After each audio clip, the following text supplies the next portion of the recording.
the ultimate goal that these people have in mind is the goal to create a one world government run by the banking industry, run by the bankers, and they're doing it in sections. The European currency, the euro, and the European Constitution is one part of it. Now they're trying to do it in America with the North American Union, right? And they want to create a new currency called the Amero, right? And the whole agenda is to create a one world government where everybody has an RFID chip implanted in them. All money is to be in those chips, right? There'll be no more cash. And this is giving me straight from Rockefeller himself. This is what they want to accomplish. And all money will be in your chips. And so instead of having cash, anytime you have money in your chip, they can take out whatever they want to take out whenever they want to. If they say you owe us this much money in taxes, they just deduct it out of your chip digitally. Total control. Total control. And if you're like me or you, and you're protesting what they're doing, they can just turn off your chip. And you have nothing. You can't buy food. You can't do anything. It's total control of the people. And that chip's connected to a database that has your purchasing records, what you do, what everything, you sell. Everything is in there, you know? And so they want a one world government controlled by them, everybody being chipped, all your money in those chips, and they control the chips, and they control people. And you become a slave. You become a serf to these people. That's their goal. That's their intentions. Eric, can you be specific about when you met Rockefeller, how it happened in these discussions? I met Rockefeller through a female attorney I knew who called me up one day and said, one of the Rockefellers would like to meet you. I had made a video called Mad as Hell, and he'd seen the video and wanted to meet me and knew I was running for governor of Nevada. So sure, I'd love to meet him. And I met him and I liked him, and he was a very, very smart man. And we used to talk and share ideas and thoughts. And he's the one who told me 11 months before 9/11 ever happened that there was going to be an event. Never told me what the event was going to be, but there was going to be an event. And out of that event, we were going to invade Afghanistan to run pipelines from the Caspian Sea. We were going to invade Iraq, you know, to take over the oil fields, establish a base in the Middle East, and make it all part of the New World Order. And we'd go after Chavez in Venezuela. And sure enough, later 9/11 happened. And I remember he was telling me how how you're going to see soldiers looking in caves for people in Afghanistan and Pakistan and all these places. And there's going to be this war on terror, which is no real enemy. And the whole thing is a giant hoax, you know, but it's a way for the government to take over the American people. He told you it was going to be a hoax. Oh, yeah. Oh, yeah. There's no question. He says, there's going to be war on terror. And he's just laughing. There's no, who are we fighting? I mean, why do you think 9/11 happened and then nothing's happened since then? Do you think that our security is so great here that these people who pulled off 9/11, who were able to, can't knock down another plane? Come on, it's ridiculous. 9/11 was done by people in our own government and our own banking system to perpetuate the fear of the American people into subordinating themselves to anything the government wants them to do. That's what it's about, and to create this war, this endless war on terror. And that's why and that was the first lie. And the next lie was going into Iraq, you know, to get Saddam Hussein out with his weapons of mass destruction.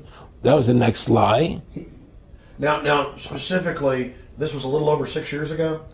This was 11 months before 9/11. Yeah. And Nick Rockefeller, who's a lawyer, he's become your friend over the previous years, and he's saying to you that there's going to be this big event, and then out of that we're going to have a war on terror, and it's just going to go on and on. Right. An endless war on terror without any real enemy. That you can never, so you can never define a winner. And did he say that it's going to be perfect because you can't define an enemy? It just goes on and on? Yeah, because you can't define a winner. There's no one to beat, so it goes on and on forever. And they can do whatever they want. They scare the hell out of the American public. Look, this whole war on terror is a fraud. It's a farce. It's very difficult to say it out loud because people are intimidated against saying it. Because if you say it, they want to make you into a nutcase. Let's But be the truth has to come out. That's why I'm doing this interview. The fact of the matter happens to be that the whole war on terror is a fraud. It's a farce. Yeah, there's a war going on in Iraq because we invaded Iraq. And people over there fighting, you know. But the war on terror, it's a joke, you know. And until we discover what really happened on 9/11 and who was responsible for 9/11, because that's where the war on terror emanates from. That's where it comes from. It was 9/11 that allowed this war on terror to begin. And until we get to the bottom root of 9/11, the truth of 9/11, we'll never know about the war on terror. Aaron, you said that he was, and I think it's important, and I know this about the Rockefellers from Dr. Dennis Cuddy and many others who literally, you'll be 20 years old in a lunch line at college, and no, there's David Rockefeller. And they're experts at recruiting and getting what they call players, and that clearly he was, I want to make it specific and just get you to reiterate what you said last night about you got 30% of the vote, you were having an effect, you made mad as hell, they knew that you'd started the Constitution Party, they knew that you were somebody who was taking action and getting things done, you'd already made some big films, had a lot of other successes, right. So they were trying to recruit you, and didn't it come down to the point of, hey, we are here to recruit you, and don't worry, your chip's going to say, don't mess with us, you know, this guy's don't touch. Yeah, yes, that did happen. I was definitely being recruited, but it's more subtle than that. Well, in your words, just go through the process, and then what he said. Well, what it is remember we were friends, and we used to go to my house a lot. We'd have dinner, we'd talk, and he'd tell me about business investments I get involved in, you know, or they would help me with this business investment or that business investment. And was I interested in joining the Council on Foreign Relations? You know, I would have to get a letter to join them, but was I interested in that? And, you know, just stuff, you know, leading you on. And I used to say to him that I never really did that because that wasn't where I was coming from. You know, as much as I like you, Nick, you know, your ways and my ways, we're on the opposite side of the fence. You know, I don't believe in enslaving people, you know, and he would come back with, oh, I do? Or? Well, it would be more like, you know. It's better for them. Well, it's more like, you know, how do I put it? It was like, what do you care about them? What do you care about those people?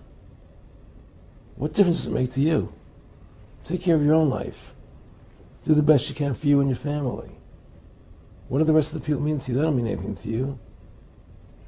They're just serfs. They're just people. You know, it was just a lack of caring, you know, and that's just not who I was. It was just sort of like cold, you know. It was just like cold, you know. And I used to say to him, what's the point of all this? You have all the money in the world you need. You have all the power you need. What's the point? You know, what's the end goal? And he said the end goal is to get everybody chipped, to control the whole society, to have the bankers, the elite people, you know, the bankers and some governor controlling the world. And I said, do all the people in the Council on Foreign Relations believe this way you do? He said, no. You know, most of them believe they're doing the right thing. A lot of them believe it's better off being socialistic. You know, we have to convince people that socialism is really capitalism. Because America's becoming a socialist country. It's a communist country today. Well, one of the things they told me was that he was at the house one night, and he would talk, and he started laughing. He said, Aaron, what do you think women's liberation was about? And I said, I had pretty conventional thinking about it at that point. I said, I think it's about women having the right to work, getting equal pay with men, just like they won the right to vote, you know? And he started to laugh. He said, you're an idiot. And I said, why am I an idiot? He said, let me tell you what that was about. We, the Rockefellers, funded that. We funded women's lib, you know? And we're the ones who got all over the newspapers and television, the Rockefeller Foundation.